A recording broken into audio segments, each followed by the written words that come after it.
So I want to talk about ultra-processed foods. One, because I think it affects every single person in this country every day. And I still think it's something that we really don't have any understanding of what is an ultra-processed food and how do we identify an ultra-processed food and then how do we avoid them. But until we understand what they are and the really intense impact they have on our health and our children's health, I feel like we are not equipped as consumers to actually make the right purchases for our little ones and for our families. And so I think back to when I was little. I was born to a mother who was diagnosed with multiple sclerosis while she was pregnant with me. I'm the youngest of 6. We were raised on welfare. We ate out of food banks. So my entire food growing up was mainly ultra-processed foods.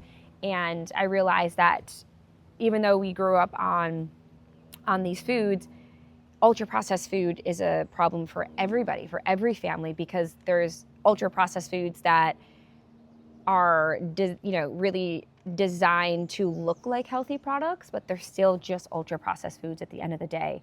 And whether something is extremely cheap or has an organic label on it, is expensive and sitting at Whole Foods, it could still be ultra-processed. And so I feel, as an attorney, as a mom, as a food company founder, that if parents don't know what ultra-processed foods even are, how are we supposed to make decisions for our families to actually then become really intentional consumers? And that's where I feel like food manufacturers do not want us to know what happens like behind the food manufacturing curtains. And when I was in law school, this really kind of clicked for me. I realized that the system is not set up to encourage the production of healthier foods. It's actually incentivizing companies to do the opposite. And so I want to talk about like how we got here, what an ultra-processed food even is, and then how can we start to identify them to really not be blinded by these companies that are selling us the cheapest foods, and I don't even call them foods, the cheapest toxic ingredients for our hard-earned money, and all it's doing is making us and our families sick. So let's talk about ultra-processed foods. And what's really crazy is like the whole, human span, we are just a blip right now of an 85-year period where we have went from only eating whole foods and natural foods to eating nearly 75% of our daily calories are coming from ultra-processed foods in just 85 years. And we can all see and feel the impact on our health. We are sicker. We are getting sicker year over year, and our babies are getting sicker year over year. So my goal is to really make sure that if you're watching this video, you feel like you are empowered and you feel educated to now know and identify what an ultra-processed food is, and let's make better decisions altogether. So when did this start? So really, this starts post-World War II. Okay, so this is really the world of convenience. So around the 1941 to 1945, a few things happened that laid the foundation for this ultra-processed food world. And so really it was the birth of convenience and convenient foods because we needed them at that time. So what happened, actually in 1937, the first ultra-processed meats were created. So that's when Spam was created. And a tremendous amount of scientific research went into the production of that. So really 1941 to 1945, a lot of innovation went into, all for military purposes, right? How do we make the most shelf-stable chemicals, compounds, and processing methods to be able to ration for the military? Like, that was the goal. And so what happened is massive spike in military food innovation. Now, what happened was after the war, food companies realized that they could take this same innovation, we call it innovation, which is preservative agents and chemicals and compounds, and then preservation methods and manufacturing practices. And what they realized is that they could make products cheaper, use cheaper ingredients, make them more shelf stable, and which means that the products themselves cost way less to make.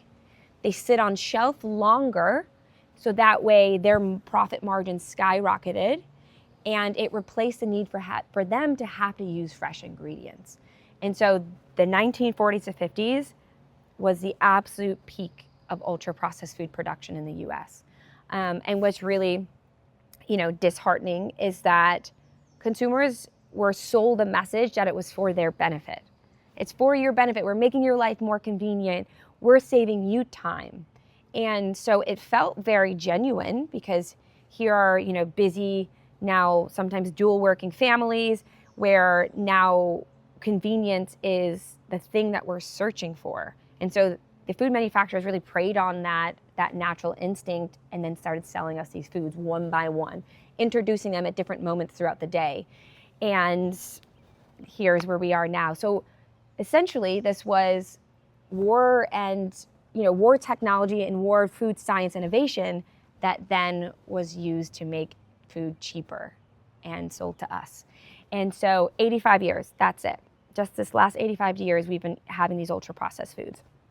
And ironically, in 1958, high fructose corn syrup was invented.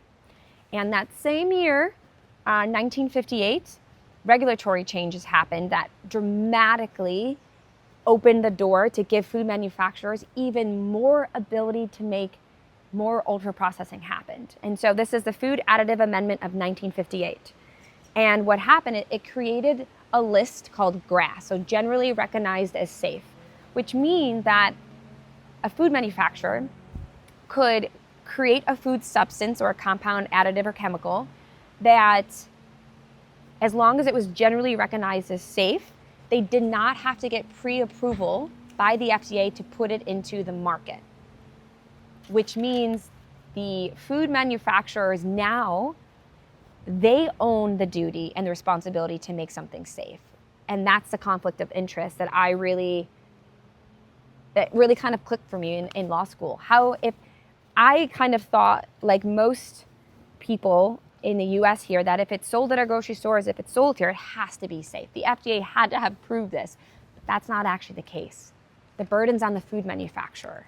So if they're incentivized to make better profit margins, they want cheaper raw ingredients, they want cheaper ways of processing, and they want the longest shelf life possible. And that's the perfect storm to create the ultra-processed food world that we live in. And the companies were incentivized to make these compounds, to therefore line their pockets. But what was really kind of mind-blowing and really heartbreaking to me was that there was no testing that was required, no true testing. If I were a company and I was creating this compound and I employed brilliant scientists to prove that this can make the product more shelf-stable, it can make it more palatable, I would ask, okay, but what's the impact on my customers who are eating this? That was never part of the discussion. These chemicals were put into the food supply at such a rapid rate. So in 1950, there was about 700 substances on the GRAS list. Fast forward to now, there's more than 10,000 that are in our food supply in the US. And that number is growing year over year. And none of these compounds have been tested for their true human health impact, not on a short-term daily basis. Like if I eat this or my son eats this right now, how is this impacting his health? How is this affecting his brain, his gut? That research was not done. What also wasn't done is the cumulative impact. Okay, well, what if my son has a little bit of this every day in his snacks or in his food?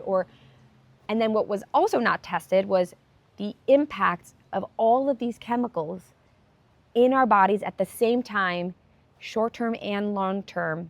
What happens if they're all bioaccumulating in my little one's body? This research was never done. So now we're here where everything is ultra-processed. We don't know what's in our food supply. Food manufacturers don't have they legally do not have to tell us what are in these compounds because they're protected more than the consumers are. And the burden is now on the food manufacturer, not the FDA. And so when we think about what does this mean for our families, we have 73% of our calories coming from these ultra-processed foods. They were not made with our children's pure development and nutritional needs in mind. And we now are truly in this place where they run our lives and they're determining the state of our health and our well-being every day. And we feel that we have no control over it because they are everywhere that we are. And I think one of the things that really blew my mind was understanding like how much of these ingredients we're actually consuming. So high fructose corn syrup, for example, that was invented in, 1958, and really almost in every product by 1970, we are consuming about 2 pounds a year in 1970. We are consuming more than 62 pounds a year of high fructose corn syrup in literally just a decade after. And just one generational shift, we jumped 3,000x in consumption rate of just this one ingredient. Not to mention all of those other 10,000 ingredients, the rate at which we were consuming them. Our bodies were not truly built to be interacting with this many toxic compounds. And so it's hurting us. And now we are starting to really feel that effect. So when I think of ultra-processed foods, okay, now we know they're here, we know they're bad. How do we know what is the impact on my growing baby? And when I say 73% of their daily calories, that is a really scary fact, but that's for all kids in the US.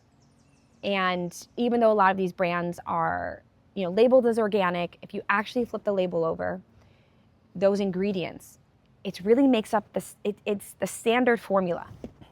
And the formula is really simple, and all of the companies are doing the same exact thing, and they're just changing out the brands. Okay, so here's what's happening. Ultra-processed foods are made up of a few different things.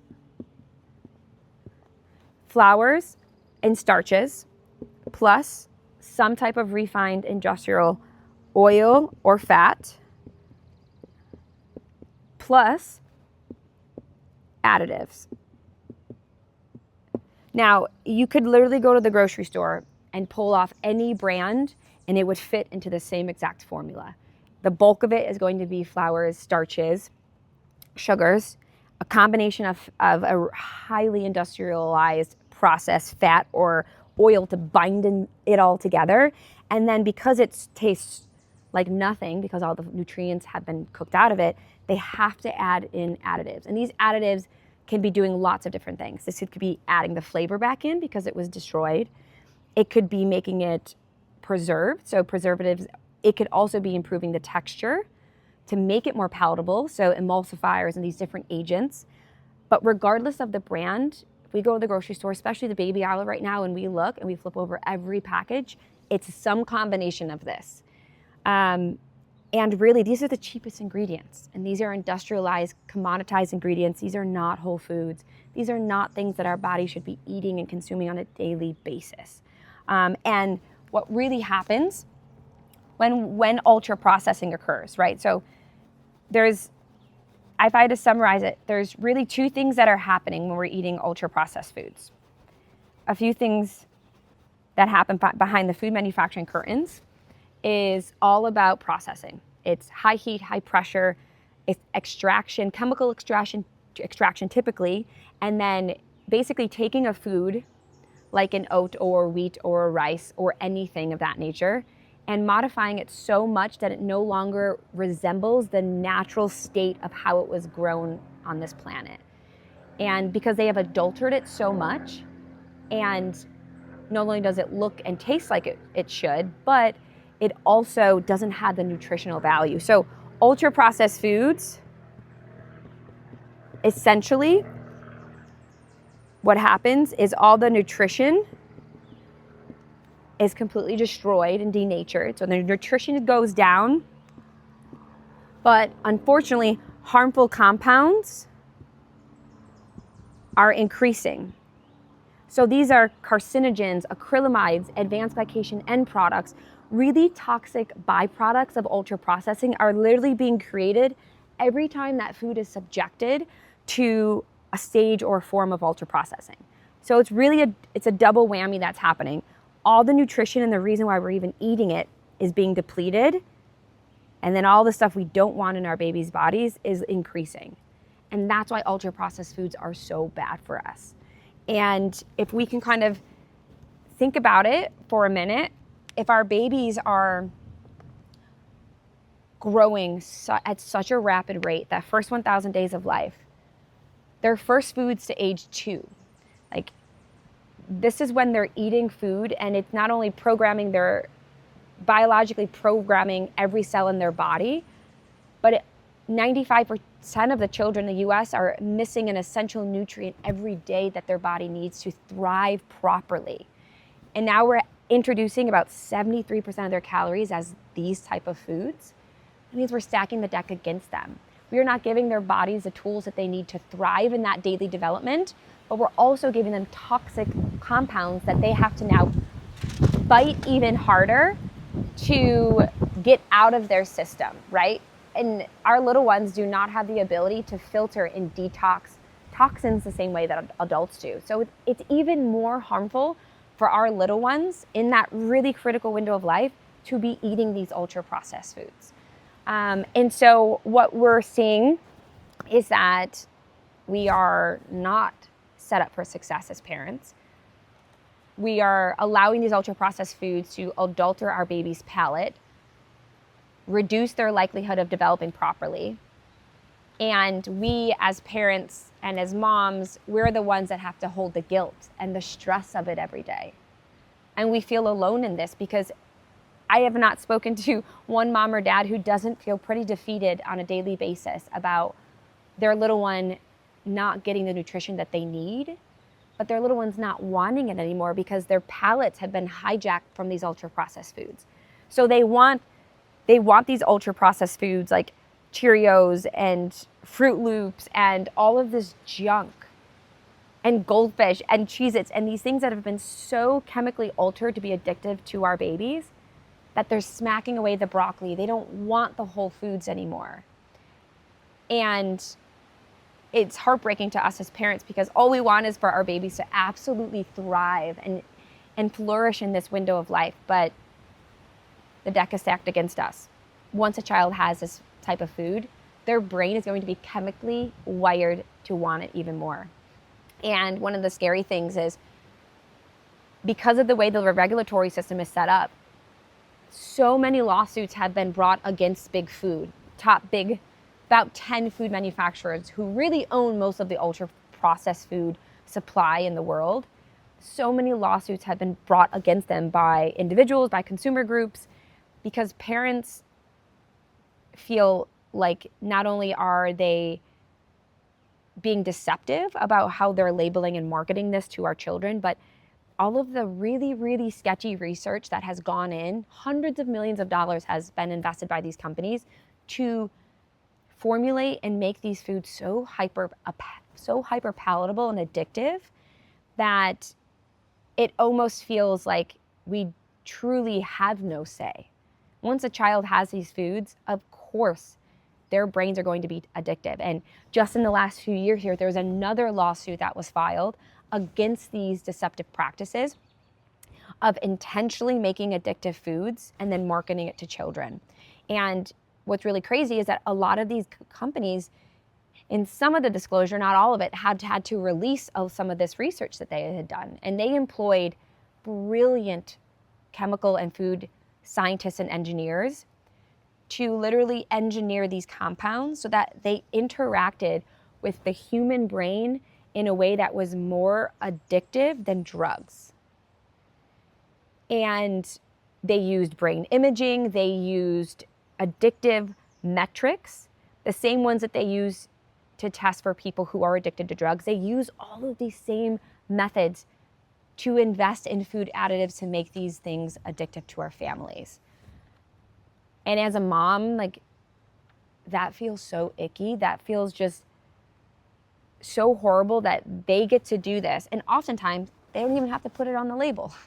Or they can bundle it as a natural flavor or an artificial flavor. They don't even have to tell us what's in it. And while I was in law school, I actually reached out to a food manufacturer and I wanted to know, what is in this natural flavor. And they said, they sent me a legal disclaimer back saying that we do not have to tell you, this is our proprietary right. We own the patents and the IP behind this. And that just broke my heart, because that's the reality of the food industry right now. And I felt, as a mom, I felt pretty hopeless. I felt like the deck was stacked against me. When I was young growing up, it was stacked against my mom, everybody I know and love that now is truly addicted to these foods, and they have hijacked real nature out of our lives. And I want every parent listening to know that you're not alone in this. If you feel like you're losing this battle every day, just know that there were profits and money that were put over you and your baby's health. And these products were not designed with your baby's development in mind. They were designed to make us all addicted to them. And so if we can be aware of this, learn how to identify these products, we can start to say, no, I'm not gonna let this into my home. I'm gonna try to push this out of my little one's body and let our babies become familiar with whole foods again. Reintroducing nature every day, making sure there's real natural food on every plate every day, even if your little one doesn't eat it. Just the repeated exposure is going to bring them back to nature. It may take months, it may take years, but we will get there. And I think that's all of us kind of collectively saying, no, let's choose products and brands who are being transparent with ingredients and the testing that's being done on the foods. And let's set ourselves up for success, so that way we can raise healthy children together, so they don't have to suffer with chronic disease and food addictions and heart disease and diabetes and these chronic illnesses that is going to rob their joy from their lives. And so ultra-processed foods, how you can identify them is, I think the easiest way is two things. We'll look at the ingredient deck, which I know most of us are doing. When you look at it, if you can pronounce it, that's a good start. If you can't pronounce it, I would put it back on the shelf. And then the other thing is if you look at the actual food, if you couldn't make it the same exact way at home, I would put it back on the shelf, because that means there was some ultra processing methods, probably multiple of them, that went into manipulating that food to look that way. And unfortunately, if it's selling something that tastes hyper palatable, like if it's a protein bar that has an image of birthday cake on front, most likely the amount of engineering that went into that, those ingredients are not going to be bioavailable to the human body because they're so processed. And there's so much chemical additives to make it even taste like that, you're not getting any nutrition for your money. You're probably getting harmful things that your body's gonna literally have to filter and try to detox out. So if you can't read it as an ingredient and you can't make it at home, I would stay away from it. And just those two kind of guideline principles should get rid of about 50% of the ultra processed foods that we're confused about. That should be able to eliminate most of them.